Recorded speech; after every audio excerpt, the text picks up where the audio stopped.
ijambo ry'Imana natubwira ngo imirimo dukorera mu isi izibukwa kandi ngo tuzagirirwa neza tukiriho.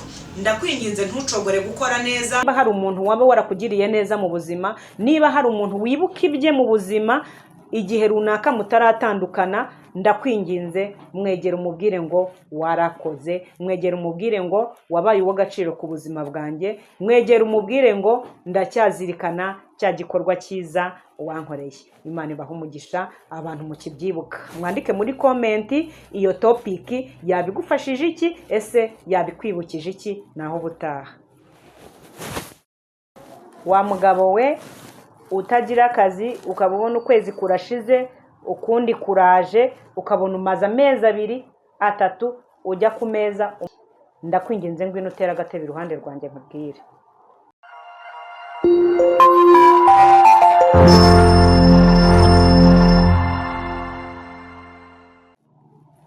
Nongeye kubasuhuza, ni kuri Clarisse TV Official, hahandi tubagezaho ibigendanye n'imyuga twigisha mu buzima busanzwe. Ndi umwarimu ariko n'ubundi buzima busanzwe bwo ku ruhande nabwo tuba tubuzi.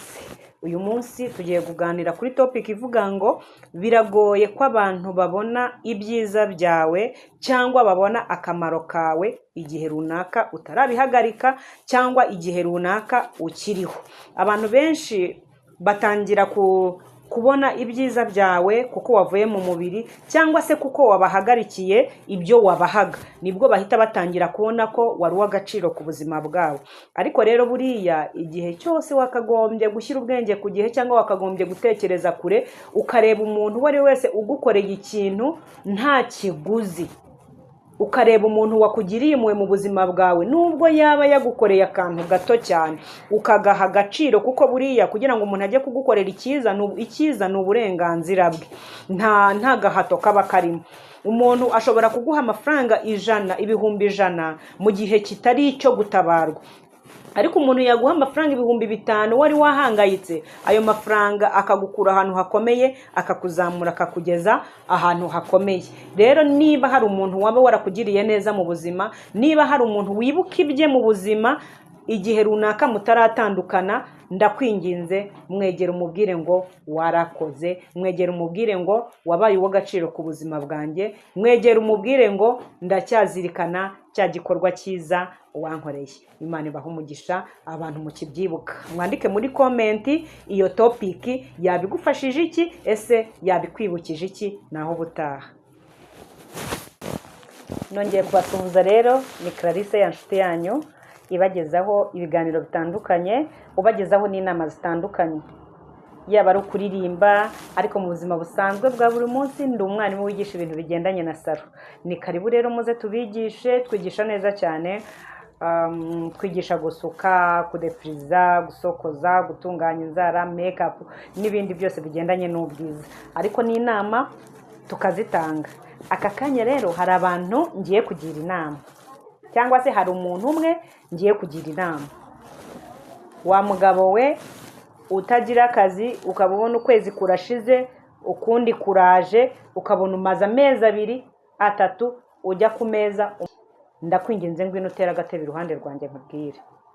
Ndakwinginze wa mugabo we, wowe uryama ukageza saa 6 ukabyuka ukajya ku meza, hanyuma warangiza ukajya kuri touch, ukajya kuri TikTok, ukajya ku bintu byose, ndakwinginze ngwino utera agatebe nkubwire.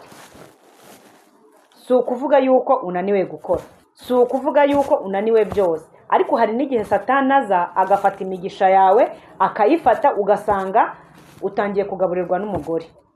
Ndakwinginze nyaboneka, Imana ijya kurema Adamu na Eva yarabanje irema Adamu, irangije imuhereza iby'isi byose, iramubwira ngo ni ibyawe, kugira ngo akunde azagaburira umugore n'abana. Niba rero ugeze muri cya gihe cyo kuba uri kugaburirwa, ngwino utera agatebe nkubwire ahantu uri bukure ibiryo.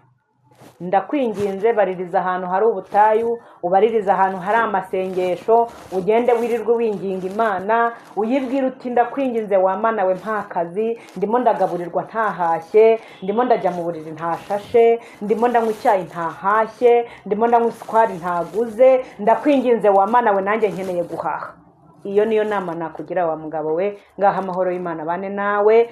Tera isengesho rya buri gitondo ubwira Imana, ubibwira uti Imana ndabyutse ngiye kunywa icyayi ntaguze, ngiye kunywa isukari ntaguze, ngiye kurya umugati ntaguze, ndakwinginze wa Mana we, ejo cyangwa ejo bundi numpa amafaranga nanjye nkarya ibiryo nahashye, nkagura umugati nkanywa icyayi, ni ukuri nzagushima. Ari jye wabihashye, bakajya ku meza bose bavuga ngo dadi yazanye umugati, nkajya kugira dadi yaguze isukari, Mana nzagushima. Iyo niyo nkunga nagutera. Ngaha amahoro y'Imana nabane nawe. Nongeye kubasuhuza rero, n'ubundi ni Clarisse ya nshuti yanyu, mwarimu mwiza wigisha ibigendanye na salo, ariko no ku nama nkaba nabwo nibyo nabasezeranyije ngiye gufungura Clarisse TV official yuko nzajya mbagira inama. Aka kanya rero tugiye kuganira n'umuntu w'umunyempuhwe. Ngo iki? Tugiye kuganira n'umuntu w'umunyempuhwe. Ndakwinginze we muntu muri wowe wifitemo kugira impuhwe nyinshi, hahandi abantu bose basigaye baba bakwiyama bakubwira ngo izo mpuhwe zawe, ngwino utera agatebe hano nkubwire. Tera agatebe nkubwire amakuru y'abantu bagira impuhwe. Nyaboneka niba ufite impuhwe zikaba zikuri ku mutima, abo bantu bakwiyama babwire yuko atari ababaje b'imitima. Babwire yuko kuba ufite impuhwe utigeze wirema, kuko umuntu ufite impuhwe ajya kumva impuhwe zirazamutse, akumva ziraje, aho yabona umuntu uri kubabara akumva ntashaka ko ababara, akumva yabona umuntu ushonje akumva muri we arashaka kumugaburira. Rero nyaboneka tera agatebe hano nkuririmbira akaririmba. Tera agatebe uze wicarira iruhande rwanjye nkuririmbire kano karirimbo, hanyuma urahava wumva umerewe neza. Ntago nkubwiye, ntago mbafana banye, ntago mbabwiye ngo muvuge ngo nzi kuririmba. Oya, ndamwinginze uwo muntu ugira impuhwe akintega amatwi niyumva aka karirimbo ngiye kumuririmbira. Imirimo y'abera izibukwa imbere y'Imana, izibukwa imirimo y'abera izibukwa imbere y'Imana, izibukwa abakene wafashije bazibukwa, abo wagaburiye bazibukwa imbere y'Imana, bizibukwa imirimo y'abera izibukwa imbere y'Imana, izibukwa bya bindi wakoraga bizibukwa, abo wacumbikiye bazibukwa imbere y'Imana, bazibukwa imirimo y'abera izibukwa imbere y'Imana, izibukwa. Iyo niyo kado nguhaye y'uyu munsi. Ibyo byose uri gukora nubwo babona ari ibintu bidakwiye, nubwo babona ari ibintu bitagaragara neza, ariko ndakwinginze ntucogore, ugumye ukore neza, imirimo y'abera izibukwa. Bible aho igenda ivuga hose abantu bagiye bakora neza, ibitabo mu ijuru byarabumburwaga, Imana ikibuka imirimo yabo. Kandi ijambo ry'Imana natubwira ngo imirimo dukorera mu isi izibukwa, kandi ngo tuzagirirwa neza tukiriho. Ndakwinginze ntucogore gukora neza ngo abantu bajye baguseka. Kandi dore ikintu gisekeje, abo wagiriye neza nibo bakureba, kuko bo muri bo batagira neza.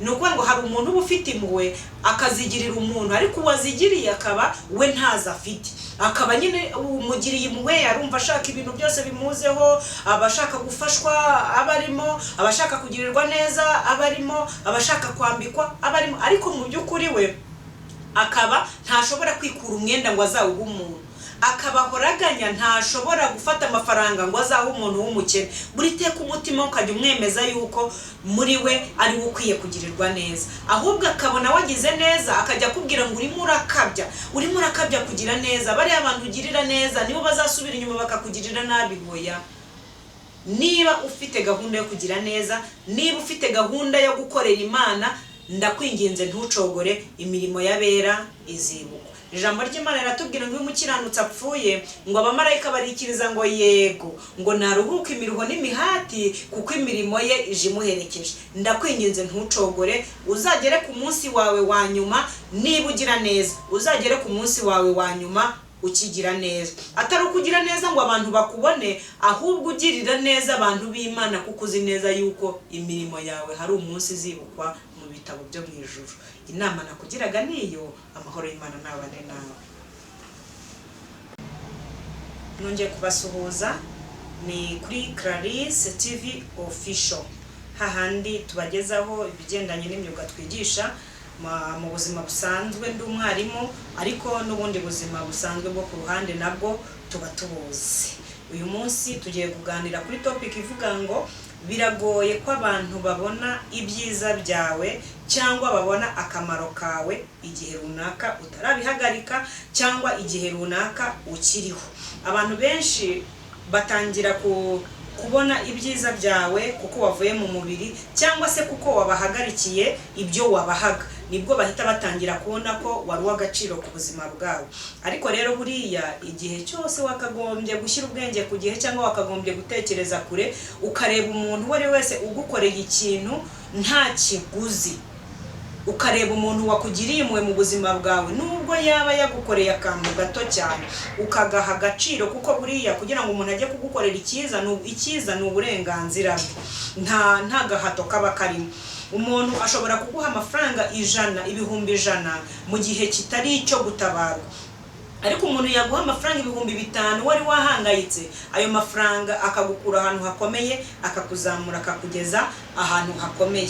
Rero niba hari umuntu waba warakugiriye neza mu buzima, niba hari umuntu wibuka ibye mu buzima igihe runaka mutaratandukana, ndakwinginze mwegera umubwire ngo warakoze, mwegera umubwire ngo wabaye uw'agaciro ku buzima bwanjye, mwegera umubwire ngo ndacyazirikana cya gikorwa cyiza wankoreye. Imana ibahe umugisha abantu mukibyibuka. Mwandike muri komenti iyo topic yabigufashije iki, ese yabikwibukije iki, naho ubutaha.